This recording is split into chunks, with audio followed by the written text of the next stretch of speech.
Hola amigos, bienvenidos a un nuevo tema. En esta ocasión vamos a hablar de lo que veis aquí en pantalla. Vamos a hablar del pecado imperdonable. Porque, ¿qué cosa es el pecado imperdonable? Mucho se habla de mucho se opina, pero debemos llegar a la conclusión de lo que es, de lo que significa, a través de las Escrituras y de forma fidedigna, no basados en opiniones que podamos tener o en otros conceptos. Con lo cual el vídeo de hoy es para clarificar lo que es el pecado imperdonable, en qué consiste, ya que es de suficiente gravedad como para que todos los que estudiamos la Biblia, todos los que queremos seguir el camino estrecho que marcó Jesús, pues lo conozcamos para no caer en ello, ¿verdad? Se trata de un pecado concreto, se trata de una actitud, se trata de una disposición hacia lo que nos dice Cristo o nos dice Dios y no seguirlo. ¿A qué se refiere esto? Pues vamos a verlo brevemente en este pequeño tema. Fijaros, lo encontramos en Mateo 12, versículos 31 y 32. Dice así: Por tanto os digo, todo pecado y blasfemia será perdonado a los hombres, mas la blasfemia contra el Espíritu no les será perdonada.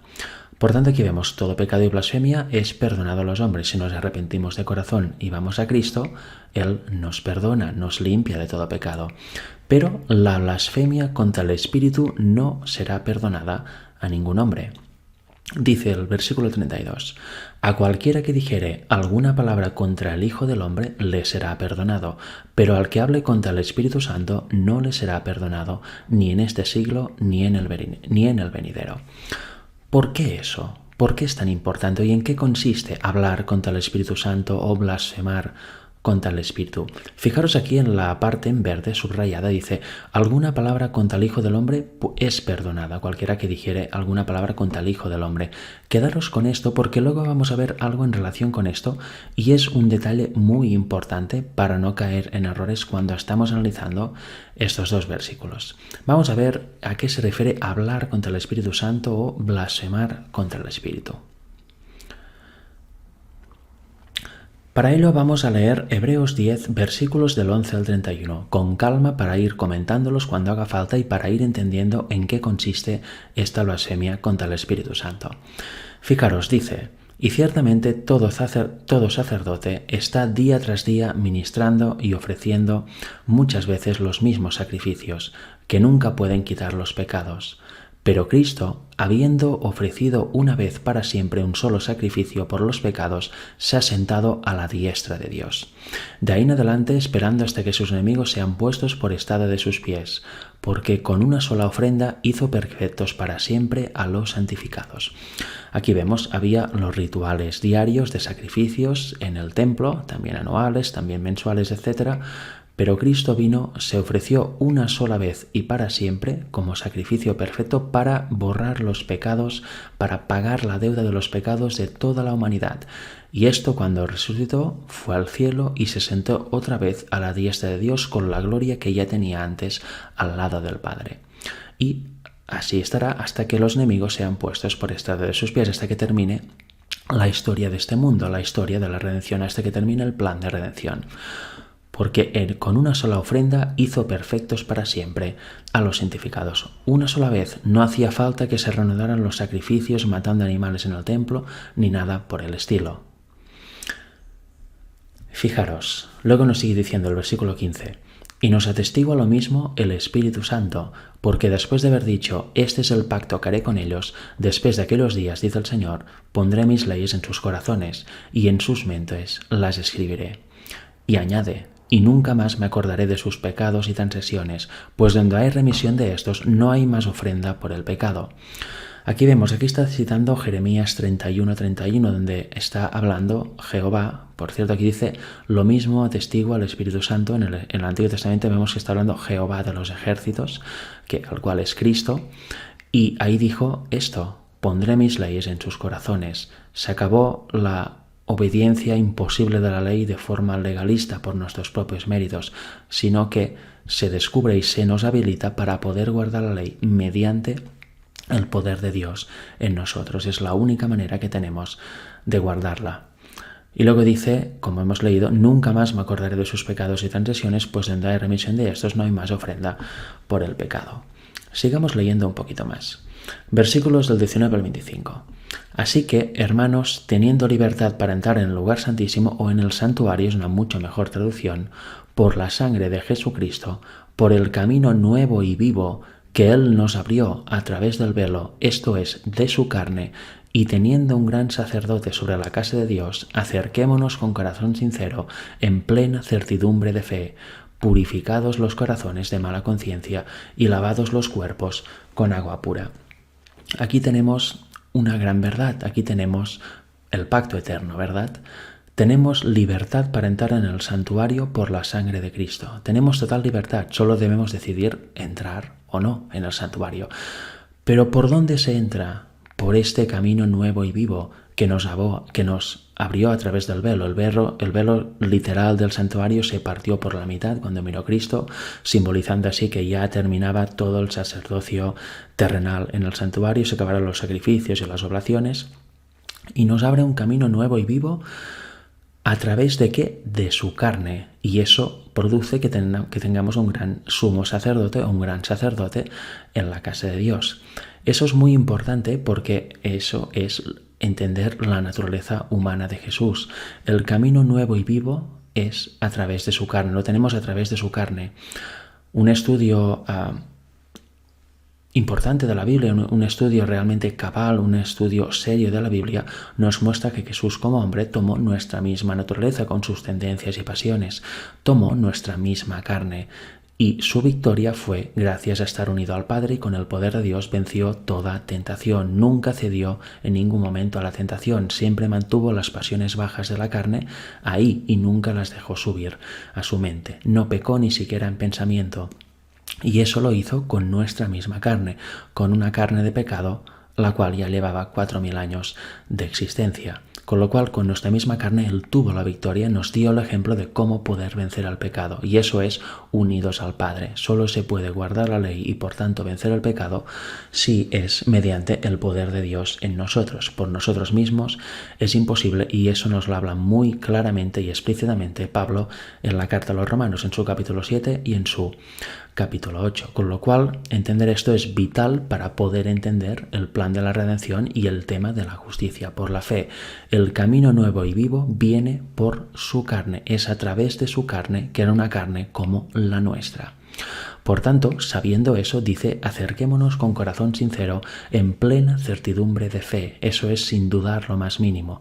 Purificados los corazones de mala conciencia y lavados los cuerpos con agua pura. Mantengamos firme sin fluctuar, eso quiere decir, si lo aprendes y lo entiendes, no fluctúes, no pienses que quizás está mal o al cabo de un tiempo cambies de opinión o añadas o quites. Mantengámonos firme sin fluctuar la profesión de nuestra esperanza, porque fiel es el que prometió. ¿Cuál es nuestra esperanza? Lo hemos leído. Tenemos libertad para entrar en el santuario a través de la carne de Jesucristo, a través del sacrificio de Cristo. Por medio de la sangre derramada de su cuerpo humano podemos entrar al santuario. Y este sacrificio fue uno y para siempre. No hay necesidad de más. Esa victoria en la cruz nos habilita para poder entrar al santuario y limpiar nuestra conciencia de todo mal, poder vencer el pecado mediante el poder de Cristo, el poder de Dios en nosotros. Esta es nuestra esperanza. Y considerémonos, dice el versículo 24, unos a otros para estimularnos al amor y a las buenas obras. No ir de forma individualista maltratando al prójimo o ignorando al prójimo, no, considerémonos unos a otros para estimularnos a ¿qué? A hacer lo que nos dé la gana, a hacer el mal, a estar ociosos, no, para estimularnos al amor y a las buenas obras, que son las que salen fruto de estar conectado al Padre. Luego Él actúa en nosotros su querer y su hacer, por tanto, lo que manifestamos son buenas obras, no puede ser de otra manera. No dejando, dice el versículo 25, de congregarnos como algunos tienen por costumbre, sino exhortándonos y tanto más cuando veis que el día se acerca. Cuando vemos, y eso actualmente lo vemos muy claramente, que el día de la segunda venida de Jesús se acerca, que el cierre de la gracia está próximo en el futuro, debemos aún más ceñirnos a esta fe, estimularnos en el amor y en las buenas obras y hablar de esta fe, cimentar esta fe y tener plena certidumbre sin fluctuar lo más mínimo en que gracias al sacrificio de Cristo por su sangre podemos entrar al santuario, sabiendo que Él en carne humana como la nuestra venció el pecado por estar unido al Padre y tenemos la plena certidumbre que Él nos da su poder, nos hace participantes de su naturaleza divina para poder vencer el pecado en su totalidad, transformar nuestro carácter a semejanza del suyo mientras estamos vivos en esta tierra. Esta es nuestra esperanza y también sabemos que los frutos que da todo esto es que podamos guardar la ley de Dios a la perfección, no por nosotros mismos, no por nuestros méritos, sino porque tenemos el amor verdadero de Dios en nosotros y porque gracias a su poder nos mantiene sin pecar. Cada vez que se presenta la tentación podemos elegir vencerla pidiendo la salida a Dios y pidiendo su poder. Sin eso estamos completamente perdidos, ya que por nosotros mismos no podemos guardar la ley. La carne es más fuerte y siempre caeremos. Y en consonancia con esto vamos a seguir leyendo, porque los versículos 26 al 31 nos habla del pecado imperdonable. Porque sabiendo eso que acabamos de leer y de comentar, dice: porque si pecáramos voluntariamente después de haber recibido el conocimiento de la verdad, eso es lo que hemos leído en los versículos anteriores, pues recibiéndolo y sabiendo que es la verdad, pecamos voluntariamente, en otras palabras lo rechazamos. ¿Qué pasa? Pues ya no queda más sacrificio por los pecados, porque hemos visto que Cristo murió una vez y para siempre. Si rechazamos su sacrificio, si rechazamos todo lo que conlleva su sacrificio, si rechazamos lo que se nos ofrece gratuitamente, no queda ninguna esperanza para nosotros. Lo hemos decidido de forma voluntaria, con lo cual nos hemos puesto voluntariamente fuera del alcance de Dios. Hemos decidido rechazar a Dios y echarlo de nuestra vida. Porque fijaros, versículo 27, sino una horrenda expectación de juicio y de hervor de fuego que ha de devorar a los adversarios. Eso es lo que pasa cuando rechazamos el pacto eterno, el pacto hecho en la eternidad entre el Padre y el Hijo. No lo queremos, pues no queda más que esperanza de esperar las plagas y esperar el lago de fuego después del milenio. Y el que viola la ley de Moisés por el testimonio de 2 o 3 testigos muere irremisiblemente. Eso dice la Torá. Pues cuánto mayor castigo pensáis que merecerá el que pisoteare al Hijo de Dios y tuviere por inmunda la sangre del pacto en la cual fue santificado e hiciera afrenta al Espíritu de gracia. Y aquí es donde vemos el pecado imperdonable, la blasfemia contra el Espíritu Santo. Fijaros, en Mateo 12 hemos visto que el que diga palabras contra el Hijo del Hombre le será perdonado, pero el que blasfema contra el Espíritu Santo no le puede ser perdonado de ninguna manera. Y aquí lo vemos, por eso os he dicho que os fijarais en la expresión Hijo del Hombre, porque aquí dice: el que pisoteare al Hijo de Dios, no del hombre, al Hijo de Dios, y tuviere por inmunda la sangre del pacto en la cual fue sacrificado, hiciera frente al Espíritu de gracia, pues no tiene ningún perdón, tiene un castigo mucho mayor que el que viola la ley de Moisés por el testimonio de 2 o 3 testigos, como dice antes.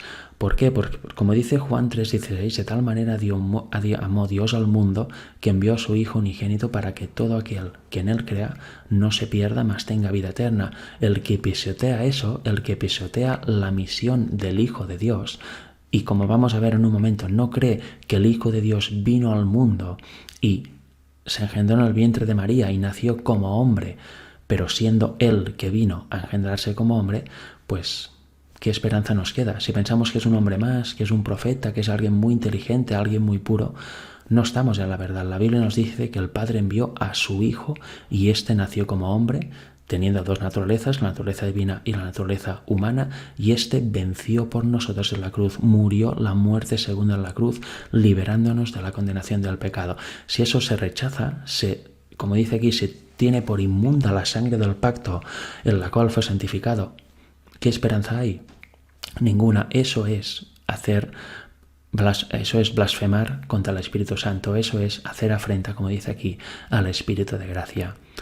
Pues conocemos al que dijo: mía es la venganza y yo daré el pago, dice el Señor, y otra vez el Señor juzgará a su pueblo. Horrenda cosa es caer en manos del Dios vivo. Ya lo vemos. Rechazar el pacto eterno, salirnos voluntariamente del pacto eterno, rechazar el sacrificio de Cristo en la cruz y todo lo que ello conlleva, nos deja que una horrenda expectación de juicio, una horrenda expectación de plagas, una horrenda expectación de morir eternamente después del milenio en la segunda resurrección, en la resurrección de los impíos. Y fijaros, ¿qué más nos dice? En Consejos para la Iglesia, página 144.3 nos dice: ¿en qué consiste el pecado contra el Espíritu Santo? En atribuir voluntariamente a Satanás la obra del Espíritu Santo. Si decimos que la sangre del pacto eterno es inmunda y que el Hijo de Dios no vino aquí a humanarse para vencer por nosotros la muerte segunda y darnos gratuitamente la justicia y la entrada al cielo, pues estamos haciendo de esta obra, que es fruto del pacto eterno celebrado en la eternidad entre el Padre y el Hijo, pues obra de Satanás. Estamos tergiversando completamente los papeles, con lo cual atribuir voluntariamente, no por obligación, la obra de Satanás a la obra del Espíritu o viceversa, eso es la blasfemia contra el Espíritu de gracia, contra el Espíritu de Cristo, contra el Espíritu Santo. Es blasfemar contra el pacto eterno. Supongamos, por ejemplo, que uno presencie la obra especial del Espíritu de Dios. Tiene evidencia convincente de que la obra está en armonía con las Escrituras y el Espíritu testifica a su Espíritu que es de Dios. Pero más tarde cae bajo la tentación, lo domina el orgullo, la suficiencia propia o alguna otra característica mala, y rechazando toda la evidencia de su carácter divino, declara que lo que antes reconoció como ser del Espíritu Santo era poder de Satanás. Eso pasa con los mensajes enviados por Dios, con la luz enviada por Dios, con la obra especial del Espíritu de Dios.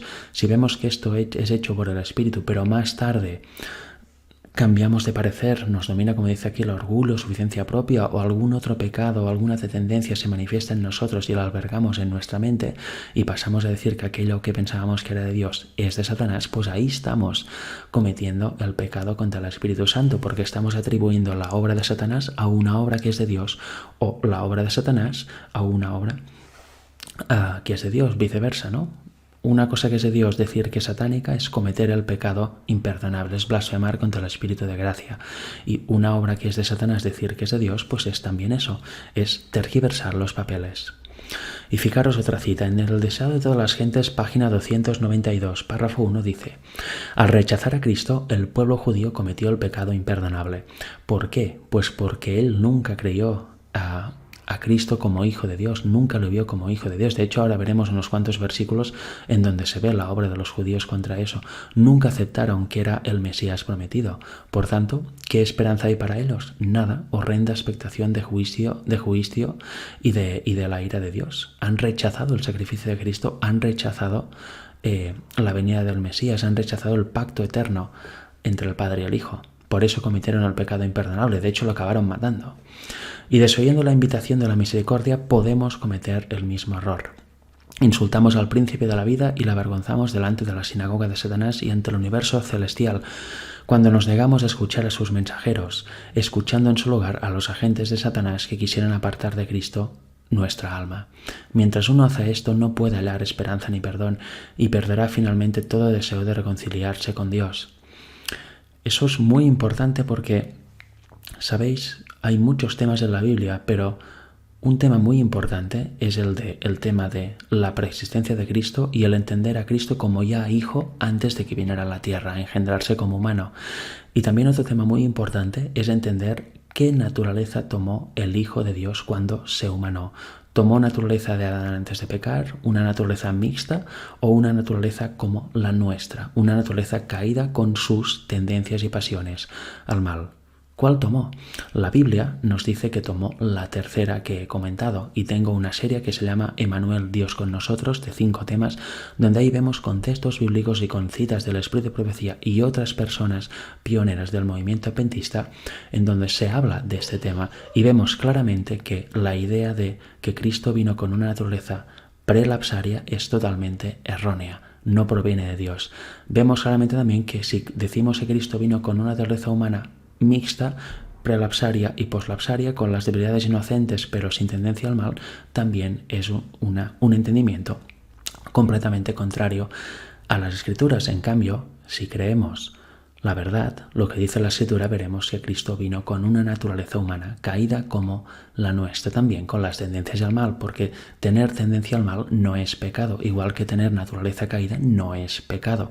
Naturaleza caída o naturaleza pecaminosa, eso nos viene de serie, nacemos así, no lo hemos elegido. Lo que es pecado es fomentar esas tendencias y dejar que suban a nuestra mente y llevar a cabo el pecado. Eso es lo que Cristo no hizo jamás. Con lo cual la sinagoga de Satanás dice lo contrario. En su cabeza está la Iglesia Católica, luego todo el protestantismo y desgraciadamente también muchísimas personas en el adventismo moderno, y sobre todo hubo el cisma en el año 1950 con la aparición del libro Questions on Doctrine. Muchas personas ahora están diciendo también ideas, propagando ideas completamente contrarias a la Escritura en este sentido, en el tema de la naturaleza humana de Jesús. Muchos adventistas que antes eran uno, hace unas cuantas décadas el pueblo adventista era uno, no había disensión en este tema porque estaba claro, pues ahora muchos adventistas creen cosas contrarias a las Escrituras, y muchas personas que están entrando a la fe o que no estudian o que no conocen mucho están dejando guiar por personas que creen en este tema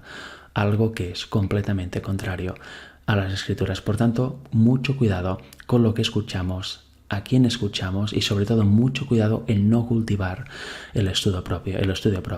En 1 de Juan 4, versículos 1 al 3, nos dice que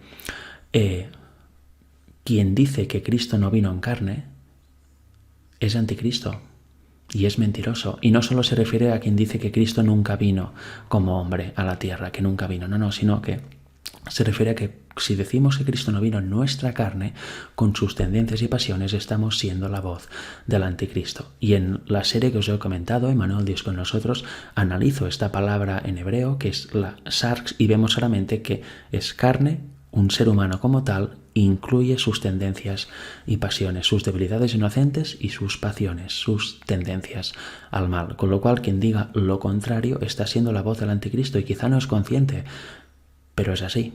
Con lo cual, cuidado, porque eso es básico para el Evangelio, básico para entender el tema de la justificación por la fe y básico para entender cómo poder vencer el pecado en su totalidad. Fijaros, para terminar, aquí os voy a leer unos cuantos textos, porque veremos, por eso os he comentado al principio, al que diga palabras contra el Hijo del Hombre le puede ser perdonado, pero cuando se habla contra el Hijo de Dios, contra lo que vino a hacer el Hijo de Dios, contra su sacrificio y contra su misión, entonces no puede ser perdonado. Eso es la blasfemia contra el Espíritu Santo. Porque fijaros, eso es lo que cometieron los judíos. Mirad, 1 de Juan 4:15 dice: todo aquel que confiese que Jesús es el Hijo de Dios, Dios permanece en él y él en Dios. Todo el mundo que confiese eso está en la verdad. 1 de Juan 5:5: ¿quién es el que vence al mundo sino el que cree que Jesús es el Hijo de Dios? Más a lo imposible, ¿verdad? Versículos 10 y 12 del mismo capítulo. El que cree en el Hijo de Dios tiene el testimonio en sí mismo. El que no cree a Dios le ha hecho mentiroso porque no ha creído en el testimonio que Dios ha dado acerca de su Hijo. El que tiene al Hijo tiene la vida. El que no tiene al Hijo de Dios no tiene la vida. Y si no tenemos la vida, ¿qué tenemos? La muerte. No somos participantes de la naturaleza divina si negamos al Hijo de Dios. Si negamos que Jesús era el Hijo de Dios, y de hecho es el Hijo de Dios. En Juan 3:36 dice: el que cree en el Hijo tiene vida eterna, pero el que rehúsa creer en el Hijo no verá la vida, sino que la ira de Dios está sobre él. Eso es lo que nos decía Hebreos 10, lo hemos leído hace un momento. Creemos en el Hijo, creemos en su sacrificio, tenemos como buena y santa la sangre de su sacrificio, la tenemos como inmunda. Si la tenemos como inmunda y rehusamos creer en el Hijo de Dios, no veremos la vida, sino que la ira de Dios caerá sobre nosotros. Si en cambio hacemos lo contrario, tendremos la vida eterna. Y obviamente tenemos que persistir así durante toda nuestra vida aquí en la tierra. Y Juan 19:7, los judíos le respondieron a Jesús mismo: nosotros tenemos una ley y según nuestra ley debe morir, porque se hizo a sí mismo Hijo de Dios. Aquí vemos por qué los judíos cometieron el pecado imperdonable, porque nunca creyeron que era el Hijo de Dios, lo veían como un hombre más y como un peligro para su religión, para su congregación. Y cuando Cristo mismo les dijo que era el Hijo de Dios, que yo soy, ellos lo quisieron apedrear, porque para ellos considerarse hijo de Dios era hacerse igual a Dios, y como lo veían como un simple hombre, eso era una blasfemia impresionante. Pero no era así. En realidad ellos estaban blasfemando al no creer a Cristo como Hijo de Dios, al no ver que era el Hijo de Dios encarnado. Estaban cometiendo el pecado imperdonable. Os voy a dejar también al final de este vídeo seguramente un vídeo que se titula El Hijo de Dios. Ahí hablo, y también otro vídeo que se titula La persistencia de Cristo, porque ahí hablo precisamente de eso, de que Cristo ya era hijo de Dios antes de venir a encarnarse a la tierra, y también en la preexistencia vemos que Cristo no apareció en la historia solo aquí en la tierra cuando nació de María, sino que ya era un ser que estaba vivo antes, era un ser preexistente desde la eternidad. Y eso es muy importante para entender que el que vino aquí a la tierra y conocemos como Jesús, como Cristo, era el Hijo de Dios. Este Hijo vino a encarnarse y fue Hijo del hombre y seguía siendo a la vez Hijo de Dios. Eso es aceptar a Jesús como el Hijo de Dios y aceptar el tipo de carne que tuvo como hombre, el tipo de naturaleza humana que adoptó, es vital, como he dicho antes, para entender el Evangelio y el plan de salvación. Y es vital para aceptar con todas las letras de forma real la sangre del pacto y entender que el camino nuevo y vivo, como hemos leído en Hebreos 10, es a través de su carne, a través de esta victoria en esta carne concreta. Si hubiese venido con una carne diferente a la nuestra y hubiera vencido, no nos hubiera servido de nada a nosotros, ya que nosotros tenemos esta carne y somos tentados de una cierta manera. Por eso Hebreos también dice que fue tentado en todo como nosotros, como sus hermanos. Si hubiese sido tentado de otra manera, no nos serviría de nada, no nos serviría de ejemplo, ya que nunca podríamos imitar su ejemplo, nunca podríamos hacer como él para resistir a la tentación, ni él hubiera experimentado lo que experimentamos nosotros al ser tentados. Con lo cual, bien, hasta aquí el tema. Espero que haya quedado más claro lo que es el pecado imperdonable, la blasfemia contra el Espíritu de Dios. Y bueno, no tiene nada que ver con otras cosas que circulan por ahí, que no tienen ningún rigor bíblico, sino que es eso, es rechazar el pacto eterno hecho entre el Padre y el Hijo en la eternidad, es rechazar el sacrificio de Cristo, es rechazar que a través de su carne, de esta carne concreta, tenemos el camino hacia la salvación, es tener por inmunda la sangre del sacrificio. Y esto obviamente si lo hacemos voluntariamente, si rechazamos esto voluntariamente, ¿qué queda? Nada, queda que en toda nuestra vida nuestra experiencia será la del hombre de Romanos 7, que no puede dejar de pecar y peca y peca y peca porque sin el poder de Dios en nosotros es imposible guardar la ley. Cedemos continuamente a las tentaciones de la carne, a las pasiones de la carne, con lo cual por eso es horrenda expectación de juicio. Dios es completamente justo. Si nosotros voluntariamente rechazamos el pacto eterno, obviamente hemos elegido perdición. En cambio, si lo aceptamos, hemos elegido vida eterna. Es así como funciona la perfecta justicia de Dios y nos toca a nosotros entenderla para no estar en el lado equivocado. Hasta pronto, que Dios os bendiga.